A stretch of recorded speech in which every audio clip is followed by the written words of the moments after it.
Boa tarde, sejam bem-vindos a mais um Conversa Legal. O Conversa Legal com mais de 15 anos aí de atuação, sempre levando informação para o mercado jurídico, né? Sempre trazendo temas interessantes aqui para o jovem advogado, para o advogado, até o advogado que está ali já no finalzinho de carreira, conhecer assuntos interessantes na advocacia. Olha que legal, eu trouxe hoje aqui meu amigo Hélio Marcos Pereira Júnior, que é o presidente do AB Peruíbe. Hélio, boa tarde. Boa tarde, é um prazer, um privilégio estar aqui. Agradeço o convite em meu nome e também em nome da querida OAB Peruíbe, a qual orgulhosamente hoje represento. Perfeito. Hélio, eu queria que você se apresentasse um pouquinho para o nosso internauta e falasse um pouquinho da sua carreira. Perfeito. Sou colega advogado, estou caminhando para os 20 anos de militância, honrosamente estou na segunda gestão da OAB Peruíbe e tenho trilhado algumas dificuldades, alguns aprendizados e muita satisfação nessas quase 2 décadas de advocacia e hoje aqui tendo o privilégio de ser convidado e de antemão novamente agradeço a honra. E isso, a gente só traz as pessoas aqui que a gente sabe que tem conteúdo, que sabe falar com a advocacia e principalmente ajudam a advocacia. E o tema hoje que a gente vai conversar é os desafios da nova advocacia, né? Tem muito advogado novo, está entrando na carreira, está meio perdido ali, não sabe para a direita, para a esquerda, o que eu faço? Preciso ganhar dinheiro, preciso montar uma carreira aí. Então a gente vai falar um pouquinho sobre isso. Então eu queria, Hélio, começar te perguntando aí, na sua visão, quais são esses principais desafios aí que o jovem advogado passa? Bom, o jovem advogado hoje, ele inicia entrando num cenário de quase 1.500.000 advogados no cenário de inscritos da OAB Nacional. Só aqui no estado de São Paulo já superamos os 500.000 inscritos. Então, no primeiro momento, pode ser até um pouco assustador para o jovem advogado, mas, sem dúvida, é um mercado que favorece a jovem advocacia, um cenário de complexidade jurídica na qual o jovem advogado destaca. Então eu digo que hoje o jovem advogado tem muita oportunidade. Eu trocaria essa palavra assustadora por desafiadora. Perfeito, perfeito. E a gente sempre brinca, né? Principalmente no marketing, que é a minha especialidade aí, a gente sempre brinca que não existe fórmula, não existe uma fórmula definida para o marketing, né? Marketing é analisar, é criar uma estratégia e tal. Na sua visão, existe uma fórmula de sucesso na advocacia? Perfeito. Eu acho que o sucesso, como bem já dito, demanda de uma série de atos, de cuidados, mas o que eu diria que eu vi nesses 2 décadas de advocacia é que quem costuma ter o sucesso não são aqueles advogados mais inteligentes ou que têm algum dom específico. É o advogado determinado, aquele advogado aguerrido, combativo, que de fato se determina para com a advocacia e para com o constituinte. Então, se eu pudesse resumir hoje qual o sucesso da advocacia, eu atribuiria à determinação. Penso que o advogado que melhor se dedica, ele supera muitas vezes até grandes escritórios ou aqueles colegas que têm uma formação diferenciada. E é verdade isso, né? Porque eu vejo, não sei se você já passou por isso, muitos advogados que adentram ali a carreira, sentem aquela pressão, que isso é normal, né? Todo começo de carreira, e desistem, né? Não estão lá batalhando, né? Passando pelo perrengue e desistem. Agora, esse cara que vai atrás, batalha e tal, ele vai ganhar o seu sol ali, né? O seu lugar ao sol. Então é justamente isso que você comentou. Agora, comentando sobre esse cara que está começando, comecei na carreira hoje, na sua visão, você acha que quais ações ele precisava fazer em primeiro lugar? Olha, o jovem advogado hoje, ele tem uma grande oportunidade de participar das atividades da OAB. A OAB oferece, e é dever institucional, mas oferece uma oportunidade de exposição favorável ao jovem advogado. Por exemplo, quase todas as subseções existe a comissão da jovem advocacia. O advogado que está ali, de alguma maneira, ele está em visibilidade para o mercado. O advogado cuida do seu marketing pessoal e o marketing jurídico, tomando, claro, todos os cuidados para não entrar na seara da publicidade. Sim. E da ética. Mas eu penso que o advogado ele tem que trabalhar a questão também do network. Enfim, esses 3 pilares eu acho que facilita muito para o jovem advogado se expor e trabalhar esse início de carreira que a gente sabe que demanda muita dedicação. E você acha que poucos participam das atividades da OAB? Infelizmente, sim. Eu vejo pela subseção de Peruíbe que eu atribuo uma participação generosa, até a jovem advocacia muito atuante, mas ainda assim tem muitos colegas novos advogados que não aproveitam. A OAB está lá para ser aproveitada e eu acho que o jovem advogado pode extrair muito, quer seja de conhecimento, quer seja de disposição benéfica do marketing, quer seja até de oportunidade de crescimento. Sim. Eu acho que uma dica que eu deixaria é: usem e abusem da instituição OAB. Que tem muito a oferecer, né? Tem muito a oferecer. Se você vê lá os cursos, as palestras que existem, tem muito conhecimento ali acontecendo, né? E muitas vezes ele prefere assistir o futebol ali e tal, e esquece dessa parte mais cultural da coisa. Perfeito. Uma outra coisa, um outro aspecto, né, dessa nova carreira que o advogado precisa ter, o aspecto financeiro. Como é que fica isso na sua visão? Eu vejo que a advocacia, a regra é que é uma profissão imediata, né? O advogado não consegue aquele retorno financeiro imediato. Há exceções, a gente vê colegas jovens advogados já se dedicando em áreas específicas como agro e tendo salários aí de 50 mil, 100 mil reais ou causas volumosas, ganhando, mas essa não é a regra. A regra é o colega advogado iniciar, tendo aquela primeira clientela no seu escritório, depois essa clientela traz outras e outras, então o colega precisa tomar muito cuidado realmente com a questão financeira, porque senão ele vai desmotivar. É a fase de plantio que ele tem que se dedicar e a médio prazo ele começa a ter um retorno. Então é muito cuidado no início da carreira, principalmente com as contas iniciais de locação, quando é o escritório próprio, tem que começar realmente pequeno e ir crescendo de acordo com o retorno financeiro. E hoje a gente tem muitas opções de coworking, né? Trabalhar de casa, né? Depois da pandemia ficou muito mais fácil trabalhar de casa. Então, às vezes, ele consegue conter esse custo, né, inicial de ter um escritório, pagar um aluguel e tal, com essas premissas aí que ele pode fazer até gerar um fluxo de caixa mais interessante. Então, perfeito. Uma coisa que eu vejo bastante os advogados novos reclamarem, na verdade, é o seguinte: ele fala assim, poxa, o cara não me contratou porque eu não tenho experiência, mas eu não tenho experiência porque o cara não me contratou. E aí fica esse ciclo vicioso assim, e ele fica, poxa, como é que faz? Na sua visão, como é que entra a experiência no novo advogado? Há uma máxima que a advocacia é igual a um bom vinho. Quanto mais tempo, mais experiência, melhor ele fica. Eu só uso divergir um pouco dessa frase, e concordo com ela na essência, mas dizer que a experiência nem sempre está ligada ao tempo de advocacia.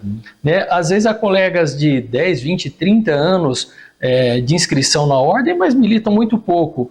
Aqui, fazendo uma analogia ao caminhoneiro, aquele que tem horas de estrada efetivamente. Uhum. E a gente vê jovens advogados extremamente experientes, colegas com 1, 2, 3 anos de profissão que têm muita atuação, né? Seja por um benefício de estar na ordem, como a gente falou ali, conseguindo clientes em parceria com outros colegas, mas a experiência, sem dúvida, é um diferencial. Ele tem que ir na busca dessas novas demandas, e quanto mais demanda, mais dificuldades, mais obstáculos ele vai superar, eu acredito que ele vai se moldando como toda e qualquer profissão. Perfeito, perfeito. E essa complexidade jurídica, né, que às vezes atrapalha muito, você vê como um empecilho mesmo no começo de carreira? Em verdade, eu vejo como um diferencial positivo a jovem advocacia.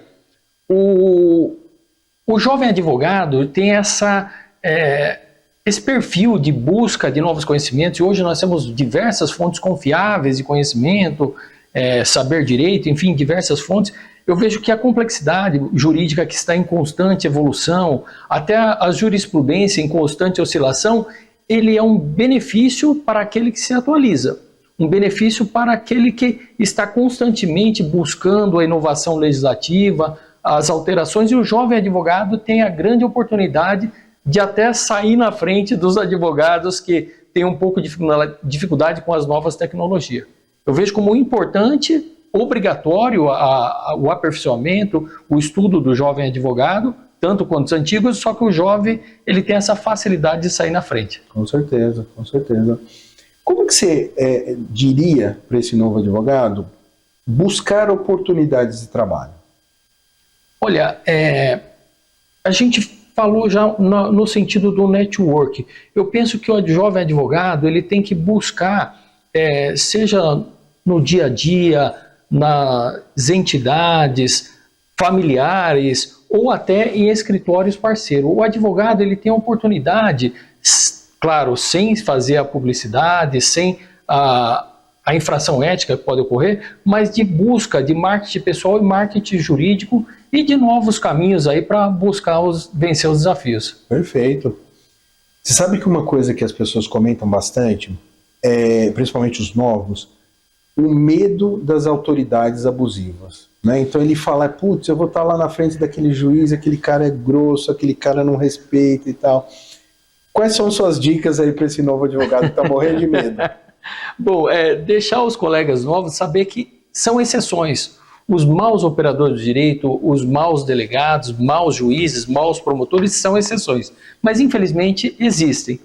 E alguns deles até de maneira covarde crescem para os jovens advogados achando que podem impor alguma pressão. Então a dica não se curvem jamais à violação das nossas prerrogativas, né? Porque o abuso de autoridade tem que ser combatido pelo advogado.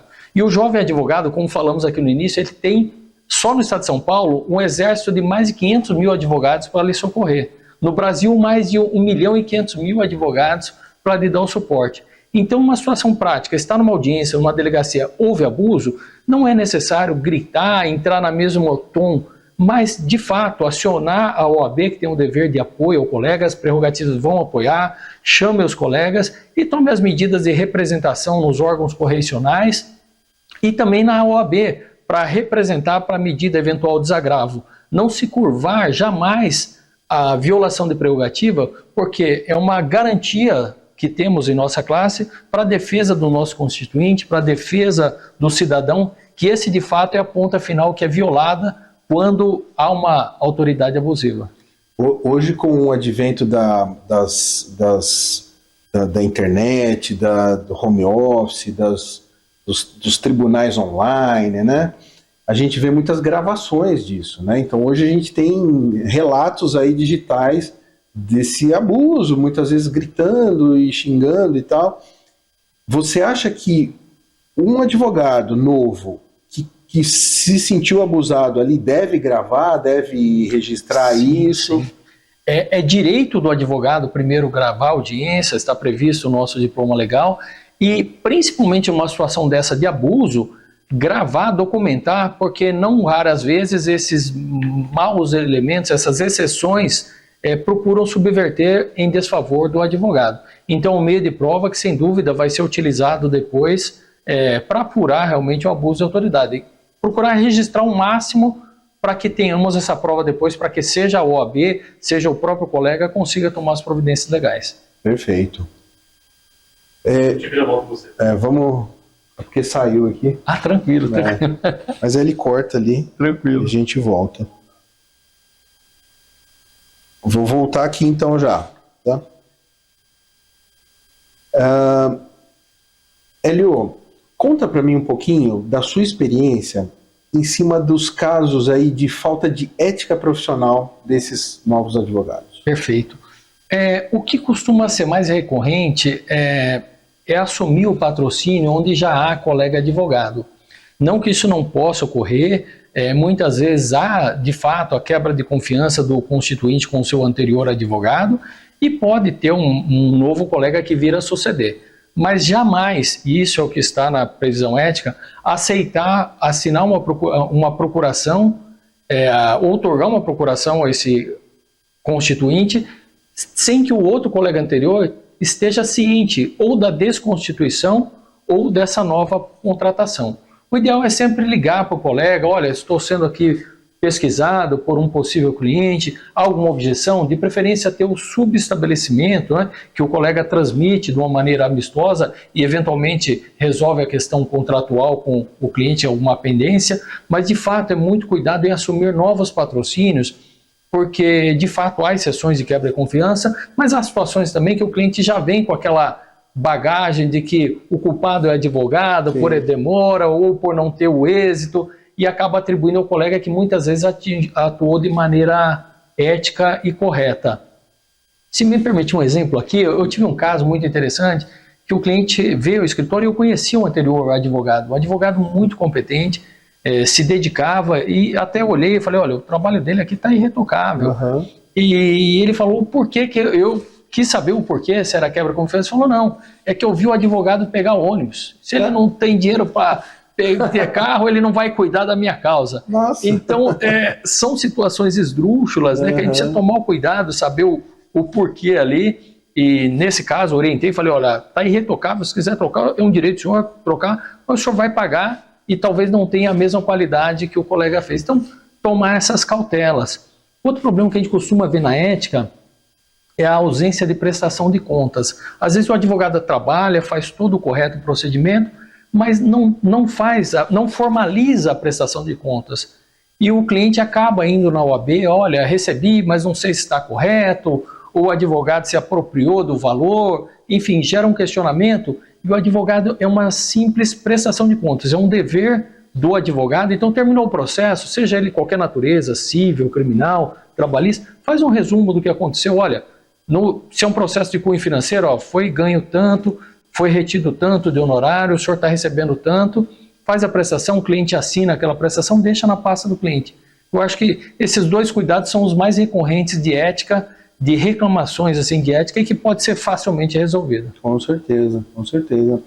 Um outro aspecto que eles comentam bastante seria da cobrança, né? Como cobrar, principalmente no começo eles estão bem perdidos. Quais são as dicas aí para cobrança de honorários?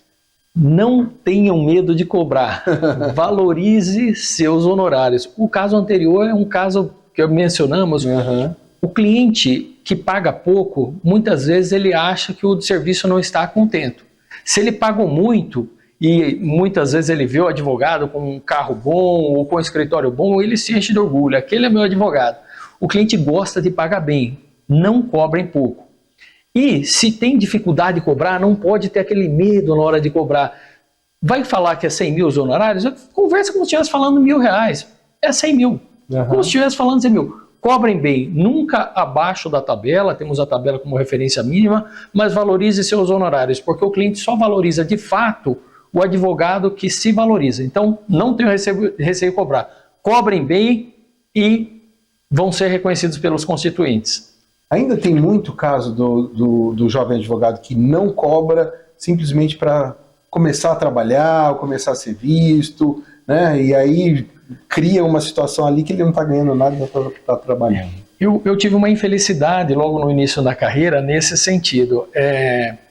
Eu fazia alguns pro bonos, faço ainda com muito gosto, mas chegou um caso para mim que era indicaram que era uma vítima de uma acusação injusta de roubo, e eu acreditei realmente que ele estava sendo vítima de uma falsa acusação, e o juiz não quis soltá-lo, briguei com o juiz, briguei com o promotor, porque eu achava que ele estava preso injustamente, e fiz pro bono esse caso. Na audiência, a vítima falou, olha, a hora que ele entrar, pode ver que ele vai sorrir, e tem um vergão aqui, que eu estava discutindo como que ele havia reconhecido, sendo que estava à noite, enfim, umas questões. E de fato, foi vítima. Quando ele entrou na sala da audiência, que ele sorriu, foi aquela cena, enfim. Mas o X da questão aqui, eu fiz pro bono, mas me dediquei muito, tal qual o caso que eu cobro bem. E esse preso esse cliente mandou um recado pela esposa no escritório, dizendo que ele sabia que havia sido condenado porque ele não pagou os honorários. Então, se eu o absolvesse, que era para eu trabalhar, ele daria um dinheiro qualquer para mim. Isso para mim foi uma punhalada muito grande. Eu acho que eu compartilho com os colegas dizer, ou façam pro bono realmente para aquele caso que acreditam que mereça, mas não vão ter reconhecimento, ou cobrem bem, porque se não cobrar bem, corre-se o risco de interpretar que não houve uma boa atuação porque ele não pagou a contento. Não pagou direito, né? Atrelar o valor ao trabalho efetivo. Exatamente. Que absurdo. Doutor, você falou o caso bem interessante do advogado, pegou o ônibus e o cliente viu e não quer mais. Você acha que essa parte visual do advogado, o carro, o terno, impacta, né, no dia a dia do advogado? Eu acredito que sim. Eu penso que o advogado é mais ou menos igual um paciente indo num consultório médico e não encontrando o médico trajado de branco. Às vezes é um profissional fantástico, mas se ele não está naquela situação do atendimento, da audiência, devidamente trajado, eu penso que ele não é totalmente valorizado para o cliente. É claro, por exemplo, moro na praia, não vou para a praia de terno. Sim. Na minha vida particular, é claro que a gente vai ter as nossas liberdades, mas no escritório, no fórum e principalmente no trato com o cliente, pessoalmente eu gosto de estar de terno e gravata. Eu acho que o cliente valoriza muito e muitas vezes atribui um valor equivocado quando o advogado não está devidamente trajado. A gente quer ver o médico de branco, daquele jeito tradicional, né? Parece que não é médico se não tiver daquela maneira. Mesma coisa para a advocacia, concordo plenamente. Doutor, uma coisa que me perguntam muito: generalista ou especialista? Qual o melhor caminho? Eu acho que varia muito de região para região. No meu caso, lá somos uma cidade pequena, e eu vou usar até um exemplo próprio também. Eu saí da universidade e falei, jamais vou fazer direito do trabalho. É a área que eu não quero. E, ironicamente, foi 7 clientes, os primeiros clientes que ingressaram no escritório junto, eram 7 reclamações trabalhistas. Então é uma situação muito sui generis. A regra é o generalista, a regra é o colega começar atuando em áreas diversas, e aí ele vai se especializando e vai se identificando mais com aquela causa. Essa é a regra. É claro que existem colegas que já iniciam trabalhando em grandes escritórios, com a oportunidade de se destacar numa área que se especializou, mas não é a regra. A regra é o colega aí fazendo diversas funções e com o passar do tempo, do ano, aí sim vai se identificando mais com uma área que nem sempre é aquela que ele desejava de início e torna-se especialista. Perfeito, perfeito. Me fala um pouquinho, a gente está chegando ao final aí, mas me fala um pouquinho das novas tecnologias, como isso impacta a vida do novo advogado. Mais uma vez, a jovem advocacia está anos-luz na frente. Nós tivemos, para quem esteve na troca da máquina de escrever para o computador, do computador para a internet, as dificuldades que são para aceitar as novas tecnologias. E a jovem advocacia está entrando no mercado aqui já com inteligência artificial, com diversas oportunidades de destaque, de trabalhar tanto no extrajudicial, na questão de holding, de conciliação, arbitragem, agro. Então, as novas tecnologias possivelmente não serão tão usadas pelos advogados mais experientes, os advogados mais antigos do que os jovens.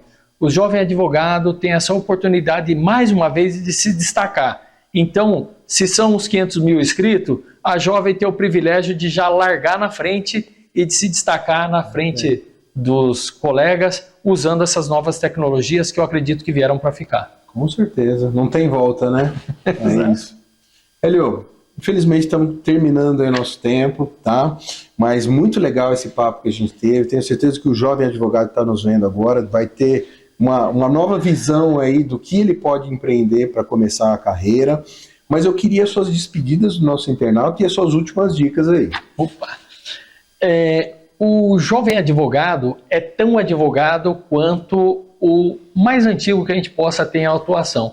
Então, aquele colega que está com OAB, inscrição 500 mil alguma coisa, é tanto advogado quanto OAB 50 mil. Voem alto, não percam a oportunidade de se beneficiar com a melhor profissão do mundo. Né? Se nós temos o privilégio de ter a melhor profissão do mundo, com todo o respeito a todas as demais, os desafios são proporcional ao desafio da grande profissão.